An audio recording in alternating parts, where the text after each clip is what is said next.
अच्छा, अब तूने इतनी तैयारी की, इस तैयारी के बाद अगर नए बच्चों को कुछ गाइड करना चाहे कि अगर कोई नया बच्चा पहली बार तैयारी करना चाहता है सीपीयू की, सीजीएल की या किसी भी एग्जाम की, तो उसकी तैयारी करने के लिए क्या क्या स्ट्रेटजी होनी चाहिए? जैसे सबसे पहले तो अपना एक बैच कंप्लीट करो, कहीं से भी करो, फिर अपने प्रैक्टिस पे लग जाओ। सबसे ज्यादा मॉक और एनालिसिस, उसी से स्कोर बढ़ेगा। सर मैंने सबसे पहले जो मॉक दिया उस पे मेरे नंबर आए 110, सबसे पहले वाला मेरा अब भी याद है।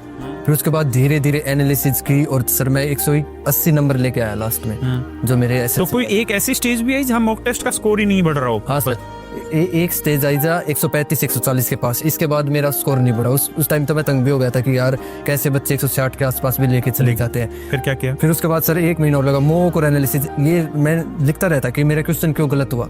अच्छा, यही पेपर एग्जाम में आ जाता और मैं क्वेश्चन गलत कर देता तो देखो क्या होता। तो जैसे क्या क्या कारण रहे होंगे? सर जैसे एक तो सभी के सिली मिस्टेक्स, जैसे किसी में नोट नहीं पढ़ा, स्टार्टिंग में हमेशा होते हैं जो नया बच्चा लगता है ना, नोट की मिस्टेक्स, जैसे किसी क्वेश्चन में नोट नहीं पढ़ा और छोटी किसी ने यूनिट चेंज नहीं की, तो ऐसे छोटे मिस्टेक्स पे मेरे होता है। फिर मैंने इम्प्रूव की, थोड़ा स्कोर और बढ़ा। फिर सर ऐसे धीरे धीरे मैंने एनालिसिस, मेरा एनालिसिस से मैंने 2-3 नोटबुक भरती। फिर एनालिसिस जो इसको दोबारा बता, 2-3 नोटबुक भरती सिर्फ एनालिसिस से? हाँ सर। कैसे? मेनली सर जीएस की तो मेरे सबसे ज्यादा क्वेश्चन होते हैं जीएस के गलत। अच्छा, मैंने जीएस का अलग पोर्शन बना लिया नोटबुक में, मैं जीएस के क्वेश्चन राइट करता रहा कि ये यहाँ गलत हो रहा है, ये यहाँ गलत। और मैथ्स के में तो मैं ऐसे कर लेता, जैसे मॉक दिया, मॉक में मेरे मैथ्स के किस सेक्शन में गलत, मैं सर्कल कर देता, उसका नाम लिख के, जैसे मेंसुरेशन के गलत हुए, मेंसुरेशन के इस टाइप के गलत हुए, सर्कल कर देता। फिर कभी टाइम मिलता है जैसे सैटरडे संडे या कभी भी जैसे 2-3 दिन बाद जो भी मेरे सर्कल किए हुए थे मैं उन क्वेश्चन को दोबारा से रिवाइज कर लेता। नाइस।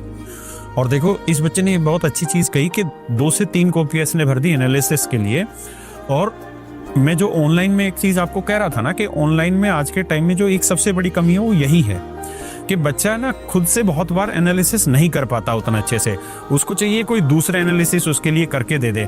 तो वो काम भी अब हम करने जा रहे हैं कैरियल ऐप के थ्रू कि आपका जो एनालिसिस है, कैरियल ऐप पे हम जो टेस्ट प्लेटफॉर्म हम लेके आ रहे हैं उसमें हम ये काम कर रहे हैं कि बच्चे का एक एक क्वेश्चन का चैप्टर वाइज, सब्जेक्ट वाइज उसको एनालिसिस पीछे तक का ट्रैक रिकॉर्ड मिलता चला जाए।